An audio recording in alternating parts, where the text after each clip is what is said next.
Alright, good afternoon. This is the forecast video for June 22nd, 2021. Time is currently 2:57 p.m. Eastern Daylight Time. We're looking at the current temperatures on the map of the United States. In the Northeast, we're sitting about 50s and the 60s. Quite chilly for late June at 2 p.m. While in the West, you're still dealing with that heat, although not as hot as it was. 101 in Phoenix, 98 in Las Vegas. Flagstaff's sitting at a cool 78 degrees, but for the most part, the nation remains mild at 2 p.m. Current dew point is dry in the west, although in the Pacific Northwest, temperatures are sitting in the dew points are sitting in the 50s, 40s, and 50s, and here in the south, of course, south in June is muggy and hot. Dew points are sitting about the 70s, with a few spots in the 60s northeast sitting in the 40s.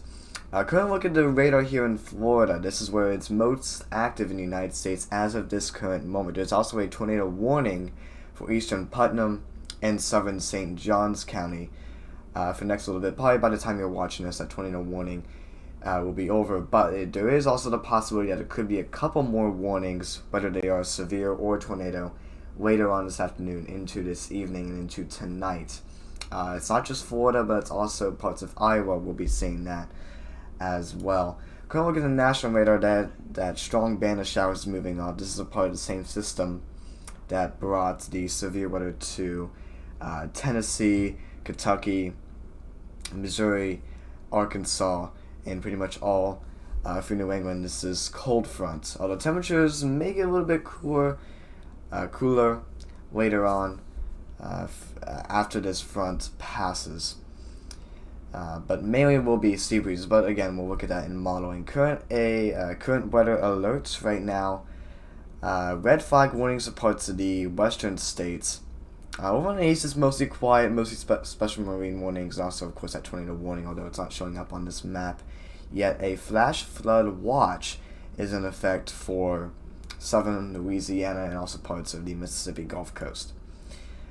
Here is today's forecast. There is flash flooding possible for the southeast states along the Gulf and also the Atlantic coast as well. Also, that slight risk of severe storms for parts of Nebraska and Iowa. If we look at the convective outlook, we also have that slight risk.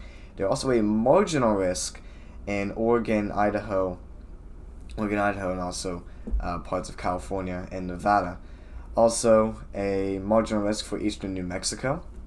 Also, the marginal risk for the Atlantic coast also includes eastern Florida today, mainly for damaging winds. In fact, actually, there are no tornado probabilities with this today. I'm not sure why not for that slight risk. We'll go through modeling.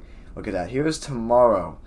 Thunderstorms are possible for most of the central and western United States, so hopefully bring some rain. Also a slight risk for much of Nebraska. Also a marginal risk for parts of Minnesota and Wisconsin as well. And this is day 3. This is for Thursday. A slight risk for basically the same area today and tomorrow. Slight risk for eastern central Nebraska, much of Iowa, parts of Kansas and Missouri, Minnesota, and Wisconsin. The marginal risk goes up to the western Great Lakes region. Now let's go through modeling. This was 9 a.m. Today, and then later on tonight, this is about 3 o'clock Eastern.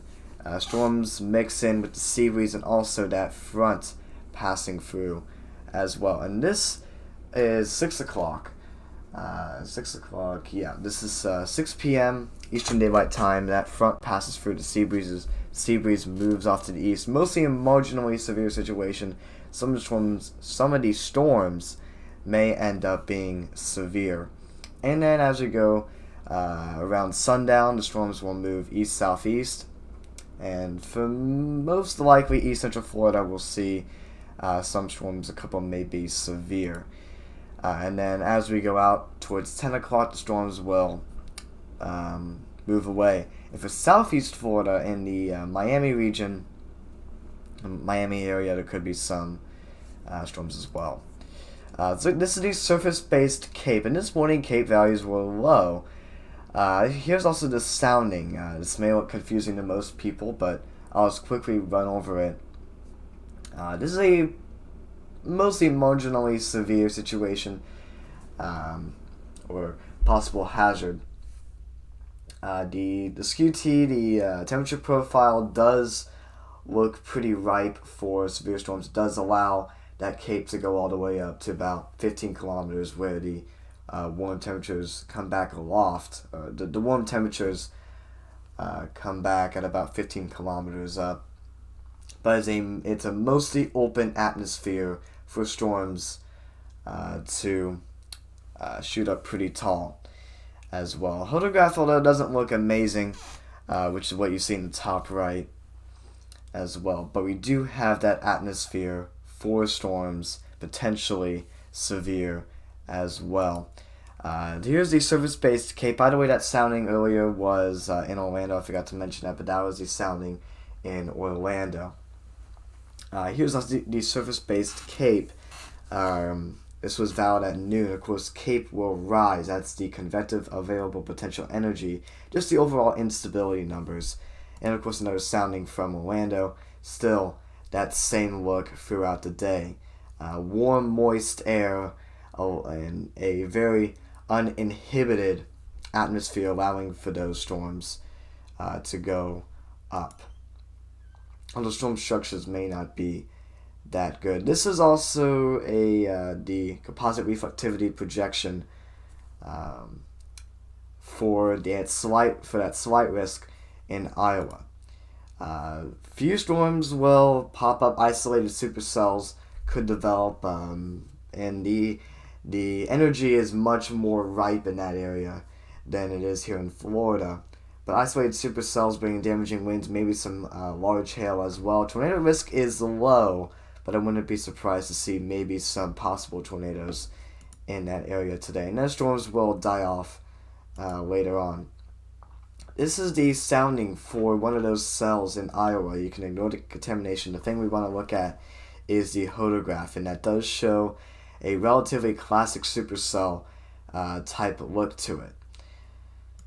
And then this is also another cell as well. Ignore the contamination. Look at the hodograph at the top right. Again, another classic supercell type look to it. There's also could be high precipitation supercells on the sounding. Here's the GFS. We'll look through the next 5 days.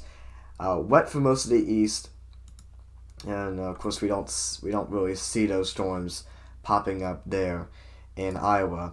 But then tomorrow, or sorry, not tomorrow, but Thursday, those storms could pop up in parts of Kansas, Nebraska, Missouri, and Iowa.